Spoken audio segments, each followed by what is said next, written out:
Welcome to టీ10 నేను రేవతి. వక్ఫ్ bill 2024 పై joint parliamentary committee మొదటి సమావేశంలో ప్రతిపక్ష సభ్యులు ప్రశ్నల వర్షం కురిపించారు. ప్యానెల్లోని పలువురు ప్రతిపక్ష సభ్యులు బిల్లులోని నిబంధనలు భావ ప్రకటన స్వేచ్ఛ, మత స్వేచ్ఛ, సమానత్వ చట్టాలను ఉల్లంఘిస్తున్నాయని పేర్కొన్నారు. బిల్లులో ప్రభుత్వం ప్రతిపాదించిన 40 సవరణలు రాజ్యాంగ విరుద్ధం, మైనారిటీల హక్కులను హరించేవిగా ఉన్నాయని వారు ఎత్తి చూపారు.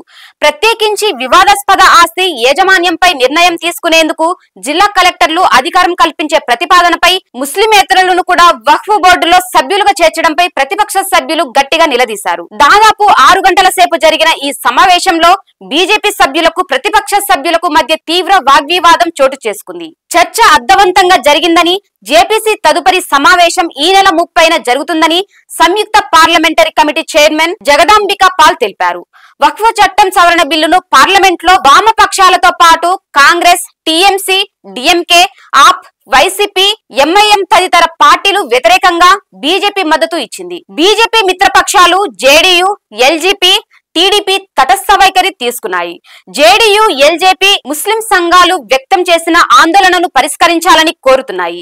ఈ నెల 8న పార్లమెంటు బడ్జెట్ సమావేశాల చివరి రోజున కేంద్ర ప్రభుత్వ లోక్సభలో హడావుడిగా ప్రవేశపెట్టిన వక్ఫ్ బిల్లులను జేసీకి నివేదించాలని ప్రతిపక్షాలు పట్టుబట్టాయి. లోక్సభలో బీజేపీకి సొంతంగా మెజారిటీ లేకపోవడం, ఎన్డీఏ భాగస్వామి పక్షాల మద్దతు కూడా కష్టం అవుతుందని గ్రహించిన మోడీ సర్కార్ ప్రతిపక్షాల డిమాండ్ కు తలొగ్గింది. సీనియర్ ఎంపీ జగదాంబికా పాల్ నేతృత్వంలోని జేపీసీలో పార్లమెంటు ఉభయ సభల నుంచి 31 మంది ఎంపీలు ఉన్నారు. అందులో 21 మంది లోక్సభ, 10 మంది రాజ్యసభ సభ్యులు ఉన్నారు. జేపీసీ తన నివేదికను పార్లమెంటు శీతాకాల సమావేశాలు సమర్పించవచ్చని భావిస్తున్నారు. సమావేశం అనంతరం వైసీపీ ఎంపీ వి విజయసాయిరెడ్డి మాట్లాడుతూ వక్ఫ్ బోర్డు సవరణ బిల్లుకు తాము వ్యతిరేకమన్నారు. ఈ బిల్లు హేతుబద్ధతతో తాను ప్రశ్నించానని చెప్పారు. ఈ బిల్లుపై భాగస్వామ్య పక్షాల్లో అనేక ఆందోళనలు ఉన్నాయి. ప్రస్తుత రూపంలో ఆమోదయోగ్యం కాదని ఆయన అన్నారు. ఆ సమావేశంలో నసీర్ హుస్సేన్, గౌరవ్ గొగోరు, కళ్యాణ్ బెనర్జీ, వి విజయసాయిరెడ్డి, అసదుద్దీన్ ఓవైసీ, ఏ రాజా, అరుణ్ భారతి, సంజరు సింగ్, లావు శ్రీకృష్ణ దేవరాయలు తదితరులు పాల్గొన్నారు. వక్ఫ్ బిల్లును ఎన్డీఏ మిత్రపక్షాలు జేడీయూ, టీడీపీ వ్యతిరేకిస్తాయని all India Muslim personal law board అధ్యక్షులు ఖలీద్ సైఫుల్లా రహ్మనీ తెలిపారు. ఎన్డీఏ మిత్రపక్షాలైన చంద్రబాబు నాయుడు, నితీష్ కుమార్ ను కలిశామని, వక్ఫ్ బిల్లుపై ఇరువురు నేతలు తమ వ్యతిరేకతను వ్యక్తం చేశారని చెప్పారు. ఏఐఎంపీఎల్బీ, జమియత్ ఉలేమా ఏ హింద్ ఇతర ప్రధాన ముస్లిం సంఘాలు సమిష్టిగా లోక్సభలో సమర్పించిన వక్ఫ్ బిల్లులను ఉపసంహరించుకోవాలని డిమాండ్ చేశాయి. ఒకవేళ ఆమోదం పొందితే బిల్లును రద్దు చేసే వరకు దేశవ్యాప్తంగా నిరసన తెలుపుతామని హెచ్చరించాయి. శుక్రవారం నాడిక్కడ స్థానిక కాన్స్టిట్యూషన్ క్లబ్ లో ఏర్పాటు చేసిన ఏఐఎంపీఎల్బీ, జమియత్ ఉలేమా ఈ హింద్ సంయుక్త విలేకరుల సమావేశంలో ఏఐఎంపీఎల్బీ ప్రధాన కార్యదర్శి మొహమ్మద్ ఫజ్లుర్ రహీం మొజుద్దేది, జమియత్ ఉలేమా ఈ హింద్ అధ్యక్షులు అర్షద్ మదానితో కలిసి ఖలీద్ సైఫుల్లా రహ్మనీ మాట్లాడారు.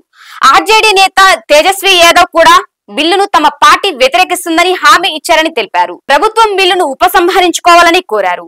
లౌకికవాదానికి, రాజ్యాంగానికి ఈ బిల్లు విరుద్ధమని చెప్పారు. ప్రభుత్వం చేస్తున్న మార్పులు ముస్లింల ఆస్తులను లాక్కోవడానికి దారితీస్తుందని ఆందోళన వ్యక్తం చేశారు.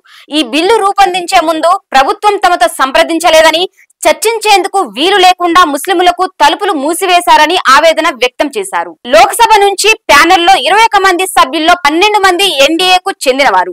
వారిలో 8 మంది బీజేపీ, ఎన్డీఏలోని టీడీపీ, జేడీయూ, శివసేన, సిండే, ఎల్జేపీ, రామ్ విలాస్ పార్టీల నుంచి ఒక్కొక్కరుగా సభ్యులుగా ఉన్నారు. కాంగ్రెస్ కు చెందిన 3, డిఎంకే, టీఎంసీ, ఎస్పీ, శివసేన థాకరే, ఎన్ శరద్ పవార్, ఎంఐఎం నుంచి ఒక్కొక్కరు సభ్యులుగా ఉన్నారు. జేపీసీ రాజ్యసభ నుంచి 10 మంది సభ్యులు ఉన్నారు. బీజేపీ నుంచి 4, ప్రతిపక్ష ఇండియా ఫోరం నుంచి 4, ఒకరు వైసీపీ, ఒక నామినేటెడ్ సభ్యుడు ఉన్నారు. సిపిఎం ఎంపీ కె రాధాకృష్ణన్ మాట్లాడుతూ ఈ బిల్లు దేశానికి ముఖ్యమైన భిన్నత్వంలో ఏకత్వానికి వ్యతిరేకంగా ఉందని అన్నారు. రాజ్యాంగం కల్పించిన మత హక్కుకు వ్యతిరేకమైందని అన్నారు. రాజ్యాంగంలోని ఆర్టికల్ 25, 26, 27, 28, 29, 30కు విరుద్ధంగా ఉందన్నారు. ఈ బిల్లు ప్రకారం వక్ఫ్ బోర్డు అనేది నామినేటెడ్ బోర్డు కాబోతుందని, ఈ బిల్లు తీసుకురాక ముందు ప్రభుత్వం భాగస్వామ్య పక్షాలతో ఎటువంటి సంప్రదింపులు చేయలేదని విమర్శించారు. ఈ బిల్లును ప్రభుత్వం వెనక్కి తీసుకోవాలని డిమాండ్ చేశారు. ఇది ఇవాల్టి న్యూస్. చూస్తూనే ఉండండి టీ10.